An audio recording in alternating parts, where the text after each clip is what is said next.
Self esteem building A positive self esteem and image. आप खुद के बारे में क्या सोचते हो, ये चीज़ बड़ी मैटर करती है। अगर आपकी सेल्फ एस्टीम चेंज होती है तो आपकी परफॉर्मेंस भी चेंज हो जाएगी। आप मोटिवेट, हैप्पी और एम्बिशियस फील करेंगे। आपको लो सेल्फ एस्टीम वाले लोगों को अवॉइड करना है, क्योंकि ये लोग ना तो रिस्पॉन्सिबल होते हैं और ना ही कभी अपने प्रॉमिस निभाते हैं। ऐसे लोग अक्सर नेगेटिव अप्रोच वाले होते हैं, जिनके साथ रहकर आप भी नेगेटिव बनते चले जाएंगे और ये चीज़ आपके बिजनेस के लिए बिल्कुल भी ठीक नहीं है। कुछ लोग पैटर्न करते हैं जैसे उनका सेल्फ एस्टीम काफ़ी हाई है और लोग उन पर यकीन भी कर लेते हैं, मगर सेल्फ एस्टीम हमारे एक्शन से दिखता है, ना कि हमारी बातों से। हमें क्या पसंद है क्या नहीं, ये हमारे सेल्फ एस्टीम से पता चलता है। इसलिए पैटर्न करने का कोई फ़ायदा नहीं, जबकि असलियत हमारे एक्शन के थ्रू शो हो जाती है। आपकी परवरिश कैसी हुई है, ये चीज़ हमारे सेल्फ एस्टीम से डायरेक्टली रिलेटेड होती है। आपका इन्वायरमेंट आपकी पर्सनालिटी को काफ़ी हद तक अफेक्ट करता है। आपकी एजुकेशन भी उतनी ही इम्पोर्टेंट रोल प्ले करती है। डिसिप्लिन भी काफ़ी हद तक ज़रूरी है। जो लोग एक फर्म बिलीफ सिस्टम के साथ पले बड़े होते हैं, वो जानते हैं कि खुद से प्यार करना कितना ज़रूरी है। ऐसे लोग कभी भी अपनी रिस्पॉन्सिबिलिटी से नहीं भागते। डिसिप्लिन में रहना फ्रीडम के अगेंस्ट नहीं, बल्कि डिसिप्लिन हमें एक राइट डायरेक्शन की ओर गाइड करता है, हमें सही रास्ता दिखाता है। सक्सेस का सीक्रेट ये नहीं कि हम वो करें जो हमें पसंद है, बल्कि जो भी हम करें उसे पूरे दिल से करें। लाइफ परफेक्ट नहीं होती। इंसान को इतना कॉन्फिडेंट तो होना चाहिए कि हम लाइफ में आने वाली हर सिचुएशन को हैंडल कर सके। एक पॉजिटिव सेल्फ एस्टीम बिल्ड करने के लिए आपको अपनी पेनफुल मेमोरी से छुटकारा पाना होगा। अपने पॉजिटिव एक्सपीरियंस याद कीजिए, अपनी लिमिटेशन को इग्नोर करके आगे बढ़ते रहो। हेल्पफुल बनो, लोगों को कॉम्प्लीमेंट्स दो और जो आपकी तारीफ करे उसे दिल से एक्सेप्ट करो। इस तरह की अप्रोच के साथ आगे बढ़ने के लिए गोल सेट करना और उन्हें अचीव करना और भी इजी हो जाएगा। विल्मा काफ़ी छोटी थी जब उसे पोलियो का तेज फीवर चढ़ा। इस फीवर की वजह से उसकी बॉडी में पैरालिसिस हो गया था। तब उसकी एज सिर्फ 4 साल की थी और डॉक्टर ने कहा कि अब वो लाइफ में कभी भी अपने पैरों पर खड़ी नहीं हो पाएगी। मगर विल्मा की आंखों में बड़े बड़े सपने थे। वो वर्ल्ड की सबसे फास्ट एथलीट बनना चाहती थी। डॉक्टर के बार बार मना करने के बावजूद भी विल्मा की माँ ने उसे सपोर्ट किया। उसकी माँ को पूरा यकीन था कि एक दिन उसकी बेटी अपने सपने सच कर दिखाएगी। वो कहते हैं ना, अगर खुद पे भरोसा हो तो इंसान अपनी मेहनत और लगन से क्या कुछ नहीं कर सकता। एक दिन विल्मा ने अपने पैरों से ब्रेसेस उतार दिए। वो इतने टाइम बाद आज पहली बार जमीन पर पैर रख रही थी। वो दौड़ना चाहती थी, ट्रैक पर रेस करना चाहती थी। तो विल्मा ने कंपटीशन में रेस लगानी स्टार्ट कर दी, लेकिन फिनिश लाइन पर वो हमेशा लास्ट आती थी। इसी तरह कई साल गुजर गए। विल्मा ने हार नहीं मानी। वो एक के बाद एक रेस दौड़ती रही, तब तक जब तक कि वो एक दिन जीत नहीं गई। फिर वो यूनिवर्सिटी गई, जहां उसे एक अच्छे कोच मिले। उसने कोच से अपना ड्रीम शेयर किया तो उन्हें भी विल्मा की पॉजिटिव स्पिरिट पे पूरा यकीन हो गया था। विल्मा ओलंपिक गई, जहां उसका कंपटीशन सबसे तेज दौड़ने वाली लेडी के साथ हुआ। मगर विल्मा ने उस लेडी को हराकर तीनों रेस जीती और 3 गोल्ड मेडल लेकर घर लौटी। विल्मा ने वो कर दिखाया जो डॉक्टर के हिसाब से नामुमकिन था। उसने हिस्ट्री क्रिएट की। इंटरपर्सनल स्किल्स, बिल्डिंग ए प्लीजिंग पर्सनालिटी। एक बार जॉर्ज वॉशिंगटन ने कहा था, दुनिया को प्रोडक्ट नॉलेज की नहीं बल्कि पीपल नॉलेज की ज़रूरत है। लोगों को करिश्मेटिक होने की ज़रूरत है और उन्हें दूसरों की केयर करनी होगी और उनसे कनेक्ट होना पड़ेगा। बिजनेस वर्ल्ड में स्ट्रॉन्ग कनेक्शन बिल्ड करना काफ़ी इम्पोर्टेंट होता है। लाइफ एक इको जैसी है, जो कुछ आप दुनिया को दोगे वही लौटकर आपके पास आएगा। अगर आप लोगों को लव और पॉजिटिव वाइब्स दोगे तो सेम चीज़ आपको बदले में मिलेगी। इसलिए ऐसी सिचुएशन अवॉइड करें जो आपको दूसरों के साथ गुड रिलेशनशिप बिल्ड करने से रोके। डिसऑनेस्ट रूट और सेल्फिश अप्रोच के बजाय लोगों के साथ रेस्पेक्टफुली और प्यार से पेश आए। और एक गुड पर्सनालिटी डेवलप करने के लिए आपको रिस्पॉन्सिबल बनना होगा। दूसरों की फीलिंग को समझे, जो प्रॉमिस किया है उससे पूरा करे। जितना हो सके कंप्लेन और क्रिटिसाइज करने से बचे। अगर कोई मिस्टेक करता है तो उसे ह्यूमन बिहेवियर समझकर माफ़ कर दो और बोलने से ज़्यादा सुनने की आदत डालो। गलती तुरंत मान लेना एक गुड पर्सनालिटी की पहचान है। एक लीडर भी सेम यही करता है। ये बात हमेशा याद रखो कि दुनिया में कोई भी परफेक्ट नहीं होता, इसलिए दूसरों की गलतियों पर बहस करना बेकार है। आर्गुमेंट अवॉइड करने की कोशिश करें तो बेहतर होगा। इसके बजाय कोई अच्छा सा डिस्कशन कर ले। याद रखो, अच्छे दोस्त भी उसी के होते हैं जो खुद अच्छा दोस्त होता है। चलो इसी बात पे एक स्टोरी सुनते हैं। एक बार दो फार्मर्स थे जो आपस में चीजें बांटते रहते थे। पहला वाला एक बेकर था और दूसरा बटर बेचता था। जो बेकर था वो दूसरे फार्मर को फ्रेश ब्रेड दिया करता था, तो दूसरा फार्मर भी उसे बदले में 1 पाउंड बटर दे देता था। एक दिन बेकर ने सोचा कि दूसरा फार्मर उसे बटर देता है, उसका वेट वाकई में 1 पाउंड है या भी नहीं। तो अपना शक दूर करने के लिए उसने एक तराजू मंगाया और बटर का वेट किया। उसका शक सही निकला। आज तक उसे जो भी बटर मिल रहा था 1 पाउंड से कम वेट वाला मिल रहा था। उसे दूसरे फार्मर की इस चीटिंग पर बड़ा गुस्सा आया। उसने इस बात का फैसला करने के लिए दूसरे फार्मर पर केस कर दिया और मामला कोर्ट में पहुंच गया। अब जज ने दूसरे फार्मर से पूछा कि तुम बटर का वेट करने के लिए कौन सा तराजू यूज करते हो। इस पर दूसरा फार्मर बोला, मेरे पास तराजू नहीं है, मैं तो बटर का वेट करने के लिए बेकर की ब्रेफ लोफ का ही यूज करता हूँ, क्योंकि मुझे हमेशा यही लगता है कि मुझे 1 पाउंड ब्रेड बेचता है। अब ये बात साफ है कि इस स्टोरी में अगर कोई चीटर है तो वो पहला वाला फार्मर। यानी हम जो दूसरों को देते हैं वही लौटकर हमारे पास आता है। इसलिए हमेशा पॉजिटिविटी और गुड एटीट्यूड रखो, क्योंकि वही आपको बदले में मिलेगा। Goal setting and achievement your goals. Goal set करना, अपने गोल सेट करना और उन्हें अचीव करना।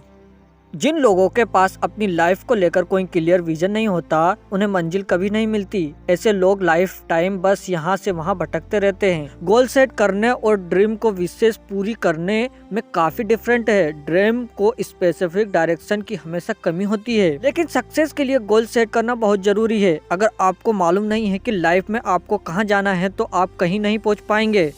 ऐसा नहीं कि हर कोई अपने गोल सेट करते। ज्यादातर लोग लाइफ को लेकर नेगेटिव और डरे हुए रहते हैं। उन्हें इस बात पे डाउट रहता है कि वो लाइफ में कुछ अचीव भी कर पाएंगे या नहीं। इसीलिए ये लोग लाइफ में जो कुछ मिला उसी से सेटिस्फाइड रहते हैं। लेकिन यहीं पर एक डिफरेंस आ जाता है। एम्बिशियस ही ग्रेट लोगों को नॉर्मल लोगों से अलग करता है।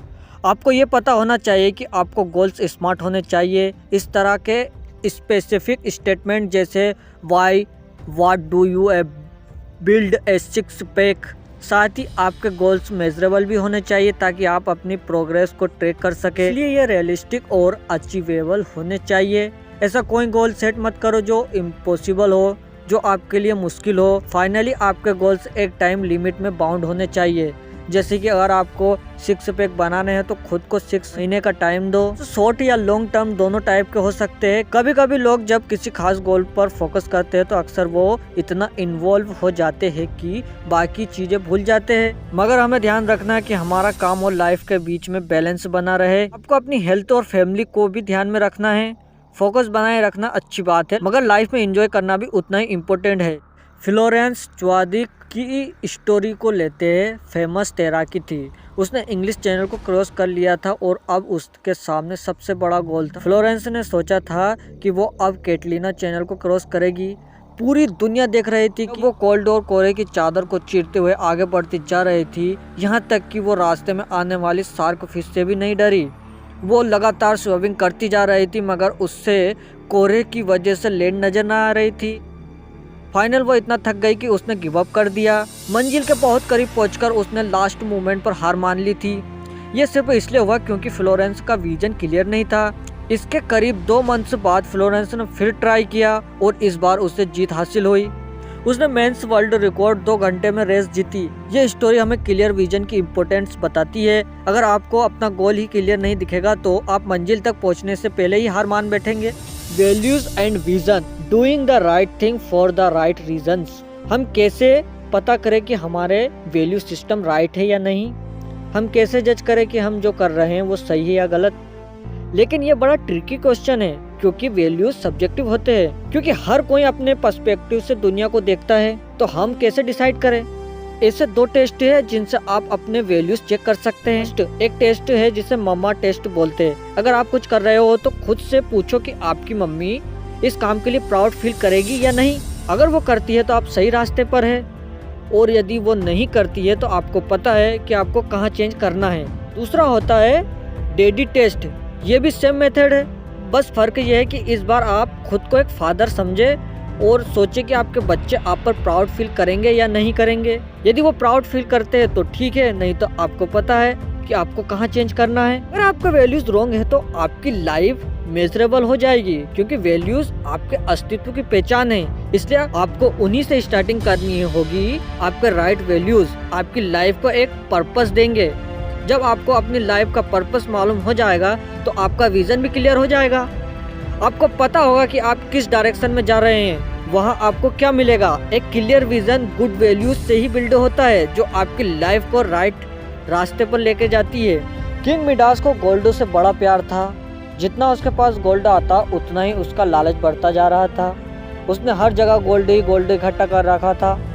एक दिन किंग मिडास के पास एक स्ट्रेंजर आया, मतलब जादूगर आया। उस जादूगर आदमी ने उससे कहा कि मैं तुम्हारी एक विश पूरी करना चाहता हूँ। क्योंकि राजा को गोल्डो से प्यार था तो उसने जादूगर से बोला, मुझे ऐसी पावर दो कि मैं जिस चीज़ को टच करूं वो सोने में बदल जाए। अपने किंग मिडास के हर चीज़ को गोल्ड में बदलना चाहता था। जादूगर ने उसे बोला कि कल सुबह तक तुम्हारी ये विश पूरी हो जाएगी। अगले दिन जब किंग उठा तो उसने अपने बेड पे टच किया तो वो सोने में बदल गया। उसने विंडो के बाहर अपनी बेटी को गार्डन में खेलता देखा। अपनी बेटी को देखकर उसे बड़ी खुशी हुई। उसने बुक उठाई तो वो बुक भी सोने की हो गई, मगर गोल्ड की बन गई। उसने खाने की कोशिश की मगर वो भी सोने का बन चुका था। अब भला वो गोल्ड को कैसे खाता।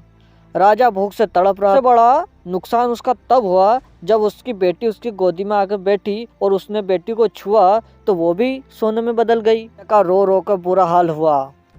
वो खुद को कोसने लगा। उसे बड़ा अफसोस हो रहा था कि मैंने ऐसी विश क्यों मांगी। तभी वो जादूगर आया और उसने पूछा, अब तुम्हें क्या चाहिए। राजा ने कहा, मेरी विश वापस ले लो और सब कुछ ठीक कर दो। राजा को अब गोल्ड नहीं बल्कि अपनी बेटी वापस चाहिए थी। इसके बिना वो भी नहीं जी सकता था। राजा अपनी बेटी को दोबारा पाकर बहुत खुश था और उसे समझ में आ चुका था कि लाइफ में इम्पोर्टेंट चीज़ क्या है। इस किंग की तरह अगर हम भी अपनी वैल्यूज चेक नहीं करेंगे तो हम किसी गलत चीज़ पर फोकस करके अपना टाइम बेकार में ही वेस्ट करते चले जाएंगे। हमें ये डिसाइड करना हो कि हमारे लिए सबसे ज़रूरी क्या है। इसके बाद हमें उस चीज़ को अचीव करने के लिए क्लियर गोल सेट करना होगा। ये बुक आपसे ये नहीं कहती कि एक विनर बनने के लिए आपको क्या करना चाहिए, बल्कि ये बुक आपको बताती है कि आपको कैसा क्या करना चाहिए। बल्कि ये बुक आपको बताती है कि आपको ऐसा क्या करना चाहिए जो आपको विनर बना दे। सक्सेस हमारे सबकॉन्शियस माइंड की देन है। ये हमारे इन्वायरमेंट के हिसाब से नहीं बल्कि हमारी पर्सनालिटी और हमारे वैल्यूज़ पर हमारी रेट ऑफ सक्सेस डिपेंड करती है। इस बुक में हमने पढ़ा कि लाइफ में पॉजिटिव एटीट्यूड रखना क्यों इम्पोर्टेंस है। इसमें हमने मोटिवेट और हाई सेल्फ एस्टीम की इम्पोर्टेंस के बारे में भी जाना और जो सक्सेसफुल लाइफ बिल्ड करने के लिए बहुत ज़रूरी है। ये मत भूलो कि रातों रात अचानक से सक्सेस नहीं मिलती। इसके लिए आपको औरों से गुड रिलेशनशिप भी मेंटेन करना होगा। आपकी पर्सनालिटी प्लीजिंग और इन्वाइटिंग होना जरूरी है। याद रहे, लाइफ एक बुमरिंग की तरह है, जो आप दोगे वही आपको वापस मिलेगा। हमने ये भी सीखा कि हमें ऐसे स्मार्ट गोल्स सेट करने होंगे जो स्पेसिफिक हो, मेजरेबल हो, अचीवेबल हो और रियलिस्टिक हो और टाइम बाउंड में हो। ये वो गोल से राइट वैल्यूज़ पर बेस्ड है। ये बहुत ज़रूरी है क्योंकि हम नेगेटिव हैबिट्स और गलत वैल्यूज़ पर बेस्ड लाइफ नहीं जी सकते। इसलिए आपको अपने विजन पर फोकस करना है, खुद को इम्प्रूव करते रहो और दुनिया में खुशियाँ बांटो। लाइफ एक विन विन गेम है। जितना आप दूसरों को केयर करेंगे और सोसाइटी की हेल्प करोगे उतना ही ज़्यादा आपको वापस मिलेगा। तो अब आप क्या सोच रहे हो? इस बुक के एक्शन प्लान फॉलो करो और अपनी लाइफ में एक चेंज ले आओ। आपकी सक्सेस आपका वेट कर रही है। बस आज से ही शुरुआत करो और ध्यान रहे, फोकस क्लियर बना के रखो अपने गोल के लिए। और साथ ही साथ प्लीज़, बहुत मेहनत लगती है इस वीडियो बनाने में, प्लीज़ सब्सक्राइब, शेयर और कमेंट करके ज़रूर बताना आपको कैसी लगी।